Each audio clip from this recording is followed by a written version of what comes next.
AudioJungle. Bonjour, sans plus attendre, découvrez notre tuto sur la mesure du risque de crédit en 90 secondes. Pour chaque catégorie de risque, les banques ont le choix de s'en tenir à l'approche standard ou à l'approche fondée sur les notations internes, c'est-à-dire la capacité aux banques d'utiliser des méthodes plus élaborées basées sur leurs propres données et procédures.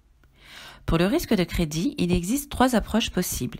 L'approche standard, SA, l'approche Internal Rating Based Foundation, IRBF, et l'approche Internal Rating Based Advanced, IRBA. L'approche standard permet le calcul des risques grâce aux notations externes. Ces notations sont faites par les 4 agences internationales de notation ou les 4 banques centrales nationales. C'est une évaluation des capacités d'un emprunteur à respecter ses engagements en 6 échelons de qualité de crédit. La pondération est forfaitaire et varie selon le portefeuille et la notation. L'approche IRBF exige la mise en œuvre de systèmes de notation interne pour noter les contreparties et leur associer une probabilité de défaut, PD. Une notation est un groupe homogène de contreparties qui présente un risque similaire en termes de risque de défaut. Elle tient compte des informations des débiteurs et des évolutions macroéconomiques, si besoin avec un caractère ordinal et stable en risque. On peut attribuer une PD aux notations existantes à partir de l'historique des données et des taux de défaut observés. La valeur minimale réglementaire d'une PD est de 0,03% et la PD pour des tiers en défaut est de 100%. L'approche IRBA impose également la mise en œuvre de systèmes de notation interne et permet à la banque le calcul de tous les paramètres de risque. La LGD est modélisée sur une période de recouvrement et tient compte de tous les facteurs de risque.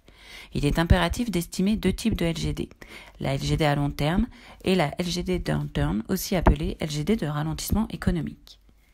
Pour déterminer le AD, il est nécessaire d'estimer les coefficients de conversion de crédit, CCF, qui transforment les expositions hors bilan en un montant équivalent sur le bilan.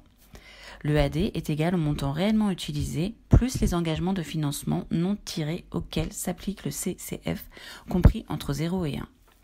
L'échéance, sous la maturité, est calculée pour chaque exposition avec un plancher de 1 an et un plafond de 5 ans.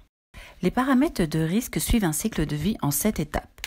Le développement modèle, la calibration, la validation indépendante, l'approbation du superviseur, l'implémentation dans les processus internes, l'application des paramètres et la revue des estimations. Le comité de Bâle a introduit un plancher en capital, soit une limite au résultat des modèles internes par rapport à ceux des approches standards. Il s'applique à partir de 2022 et augmentera progressivement de 50% en 2022 pour n'atteindre le niveau de 70% qu'en 2026 et de 72,5% qu'en 2027.